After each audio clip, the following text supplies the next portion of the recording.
But the reality of it is the mindset that exists around it is there is people that believe I can earn without expending the energy 24/7. I can earn when I'm upset. I can earn when I'm not being the nicest person. I can earn when I'm happy. I can earn when I'm sleeping. And I can earn when I'm energetically outputting, right? So, yeah, that was a big one for me. That's huge. I can't tell you how many times I tell people, and that's a huge shift for me. And I appreciate that because I tell people all the time, like, when I'm in the zone or when I feel good about myself, I earn more money. But adding, like, I can make money anytime. All right. So, welcome back to season 2 of Say More Words podcast. I am so excited about our guest for today, Lacey Book. Before I go into introducing her and why she is so amazing, Lacey, if you will tell us, what is the song of the day? Oh my gosh. It's Undone, the sweater song by Weezer. Yes. Literally? Okay, because you were like, you have to have a song of the day. It could be something that gets stuck in your head, or it could be something that, like your favorite song. And first off, my favorite song, nobody knows. So that wouldn't be good. And I woke up and I could not get Weezer out of my head. And I'm like, why in the world? I haven't thought about this song since I was young. Why is this song stuck in my head? So, of course, I had to look at the lyrics, right? Right, Which of course. is so fitting because it's all about, well, Weezer conspiracy theorists may say differently, but it's Yeah. about like meeting friends you haven't seen for a long time that you've outgrown. And I was like, very Oh. interesting underlying message, Weezer. So Yeah. that's my song. I love it. Well, I love it even more because we talked yesterday and we were talking about hip hop and then Weezer came on. I was not expecting Weezer. So that was a pleasant surprise. I Yeah. loved it. Yep. There you go. Ugh, I love it. Well, Lacey, I'm going to give you the chance to kind of formally introduce yourself too. But for my audience, the reason why I brought Lacey here is because Lacey is my coach. And Lacey says it. I've said it too from the beginning. If your coach or mentor doesn't have a coach or mentor, you need to run for the hills. Like Yeah. that, it's not going to work. Mhm. And it is so very important. Like I love the work that I get to do, but it's also very important to be supported by someone who is further along in the journey, who has more advice. And so when I say, like I just said earlier, we talked yesterday. Well, I had a coaching session yesterday and I got the Mhm. opportunity to talk. And we got to talk about music and, music's very important to me. And we talked about hip hop yesterday. Today is alternative. And I love it. I'm here for it. Hey, It's my I know. favorite. So if Lacey, if you'll tell the audience a little bit about who you are, what you do, your organization. I know. It's always like, okay, where do I start? I think I am a recovering addict of a scarcity mindset. We'll start there. Ooh, listen. Should we just stop there or should we start there? I think But no, I am actually a chiropractor by profession and turned business consultant and coach. And really, I think a lot of my work centers around not just helping individuals grow and scale their businesses, but also helping individuals overcome some of the limiting beliefs that they impress upon themselves, or more commonly, others impress upon them that they Mm, hold on to, and helping them break through those in order to achieve kind of the lifestyle of their dreams and the heights that they're looking for. I have a huge emphasis in service-based businesses because I came from healthcare. Um, I'm a multi-business owner. I own my consulting company with my husband, Sean Dill, called Black Diamond Club. I own a company called Book Yourself Solid.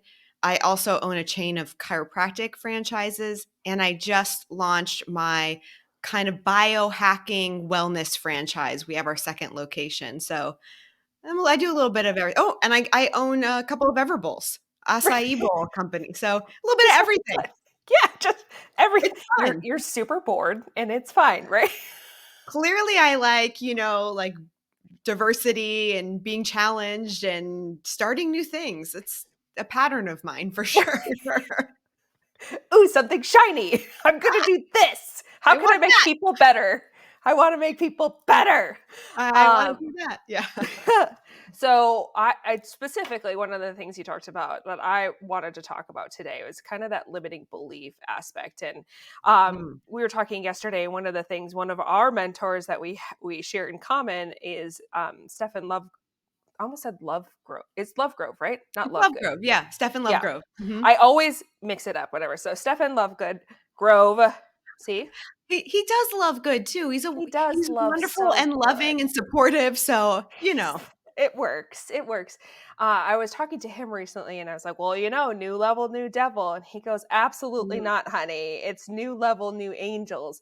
mhm. But you and I both, what I think one of the most common conversations we have is talking about like limiting beliefs and things that come up. So if you could talk a little bit about, I mean, you have 1,000 businesses and you started as a chiropractor, and there's a lot of new things that happen in your life and new adventures and things like that.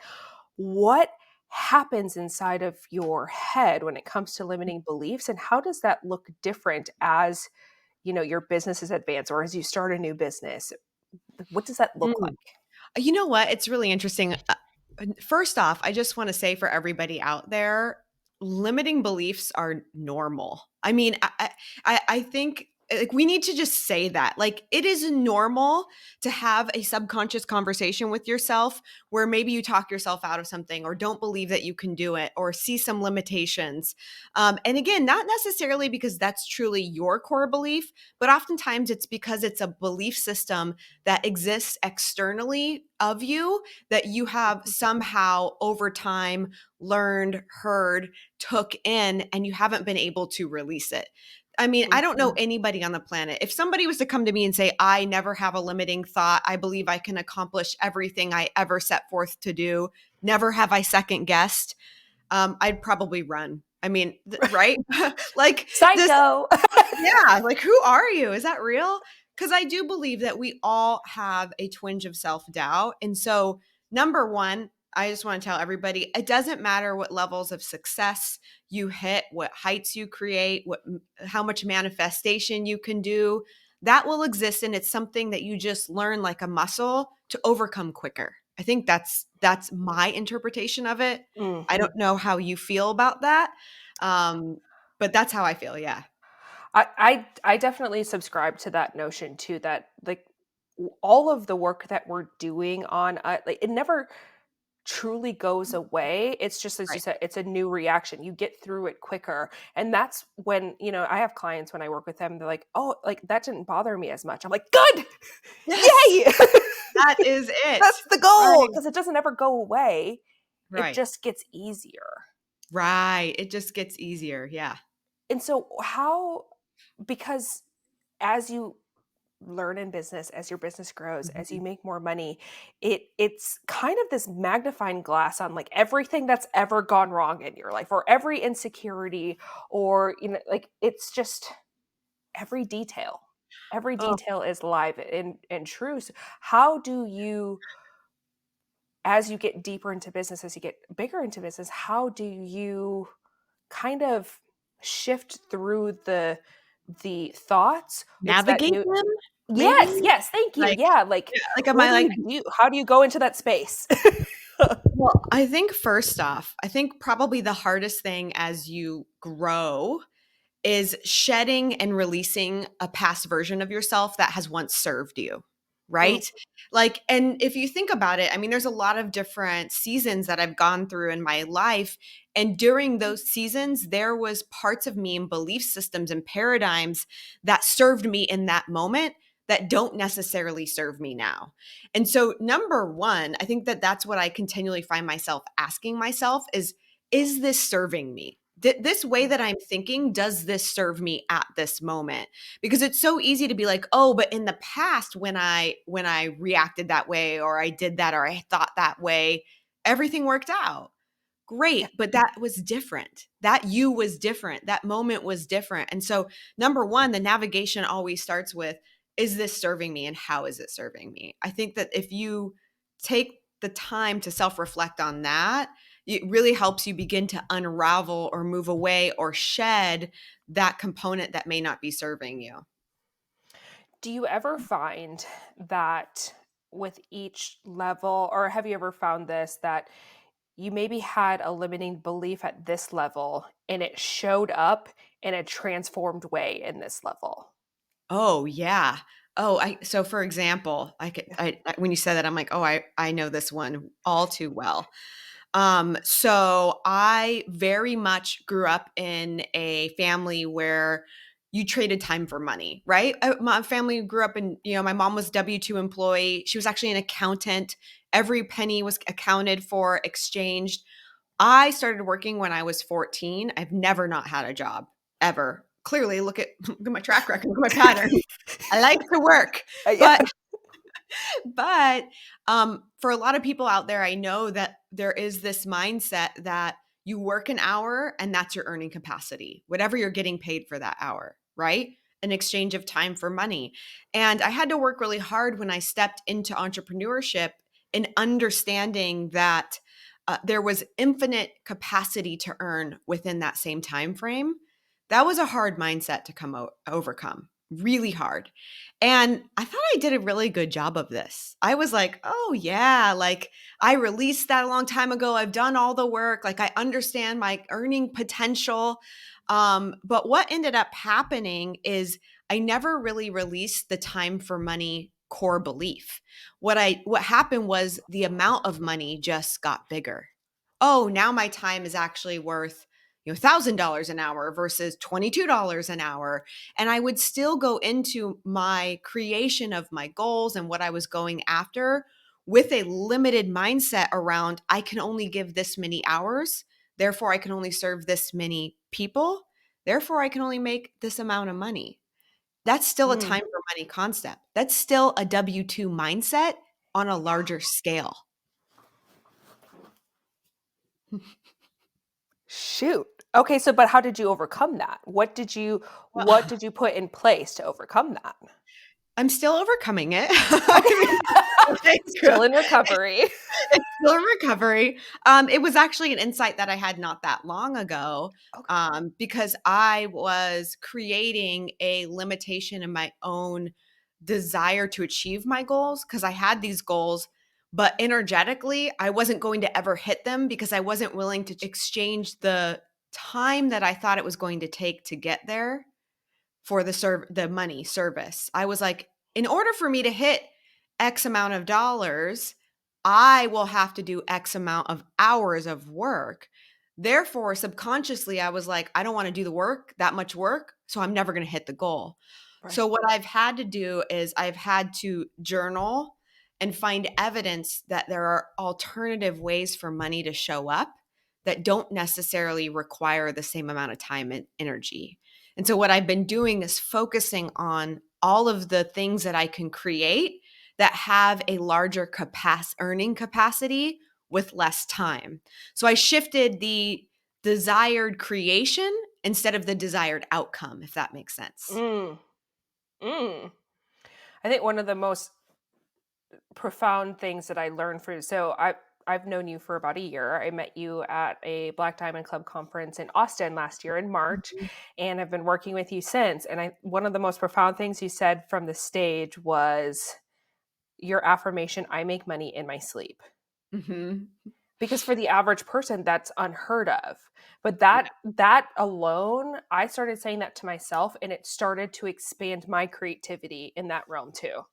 Right. Yes. And that affirmation actually came out of that realization that I was having that exchange. And so I had to tell myself there's a million different ways to make money. There is people on this because you hear that all the time.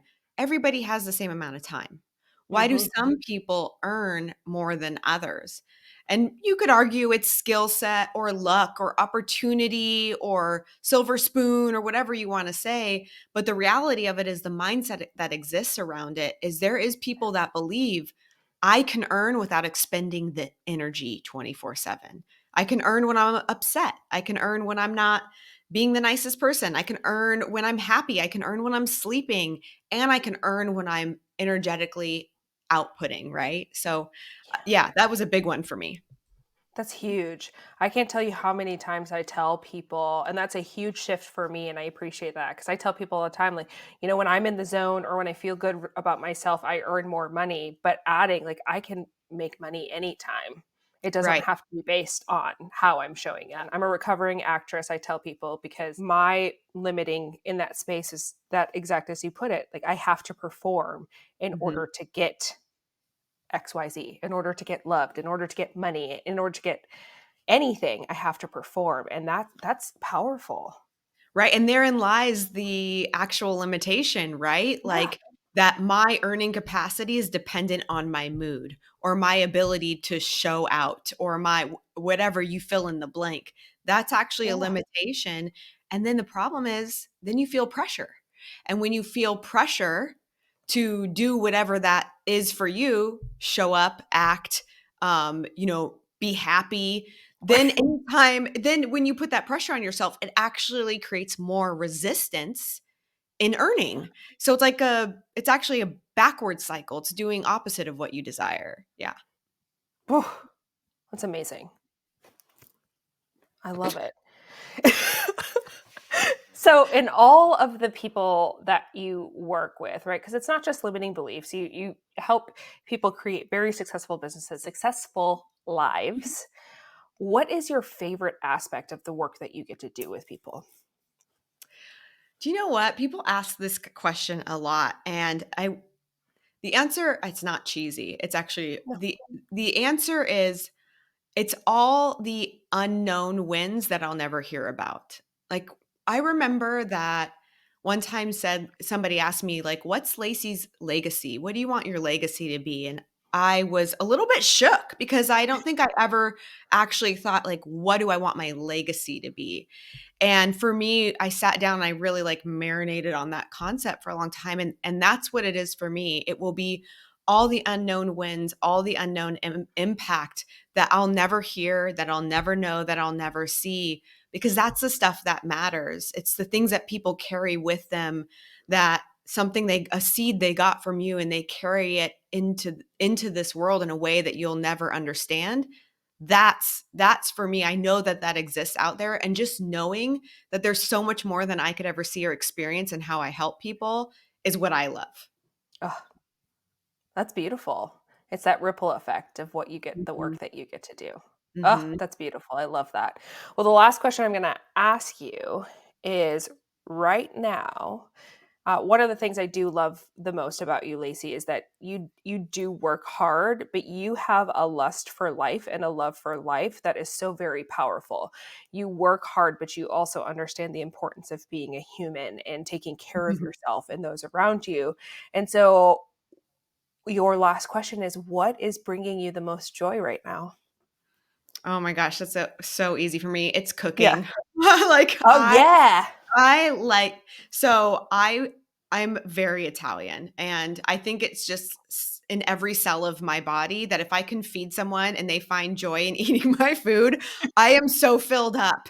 And I literally I taught myself how to cook when I was very young through the Food Network.